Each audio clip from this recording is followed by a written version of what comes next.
matter who you were around him, he would have your attention. He drew you in. He was a light in the room. A father remembering his child. He was everybody's favorite. It's been a tough 3 months as Wilder's mother and father, via social media, have demanded answers with information only trickling out from police. The parent's attorney, Chris Lee. There are times when, something will break and they'll be very excited about that, and we'll talk about that, and we're excited about that. But there's times also when things, information's not coming in as quick and the investigation's not going as quick as they'd like. And that's difficult. That's difficult to deal with, and it brings the mood down for everybody. So what are the facts we know? On October 11th, 2018, police were called to a home in the 2000 block of Irving Place. They found 2-year-old Jason Wilder Mcdaniel dead. An investigation began, and the body was sent to the Dallas County Institute of Forensic Sciences for an autopsy. Results were released last week as undetermined when it comes to the manner and cause of death.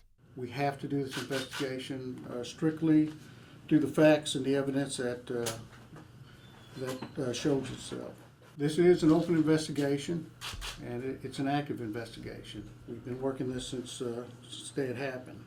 11 days after Wilder's death, detectives returned to the home on Irving Place to execute a search warrant. We did a complete investigation on that day one as far as collecting evidence, interviewing those that were in the house, and getting what we needed. The property that was taken from the house as evidence has been sent to the lab for forensic results. Here end the facts. Do I want more? Absolutely.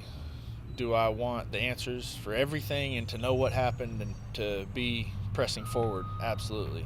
Do we have to slow down and take steps? Yeah, but nobody wants to take the steps right now. We want these answers. So why don't we have more answers? We reached out to criminologist, professor, and attorney, Dr. Casey Jordan. We have a dead 2-year-old, and it's a very complicated case. The facts are complex. Dr. Jordan's been involved in hundreds of cases across the nation. She reviewed what little facts we have and says there's a lot involved in this case. There are a lot of witnesses to interview. There's a lot of evidence to collect and be processed perfectly so that if this is indeed a homicide, if this case has to go to court, it has to be prosecutable. And the police and the prosecution are going to make sure that they don't compromise this case by saying anything out of turn. In the court of public opinion, you can talk about it all you want, but they're not going to show you what they know, because if somebody is responsible for little Wilder's death, that person is going to go to court and going to have to pay.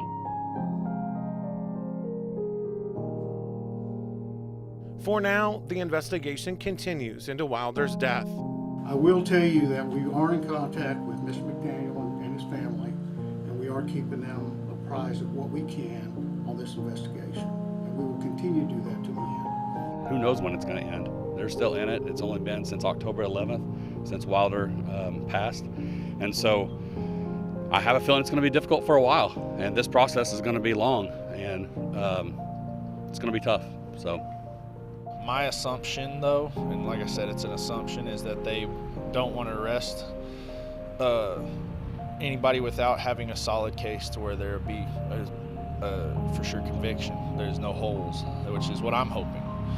We have to be patient, because even though it is outrageous to think that a 2-year-old child could have died, whether through negligence or intent, at the hands of someone else, remember, getting those facts down, getting the evidence necessary to secure a conviction is the only way that justice will prevail.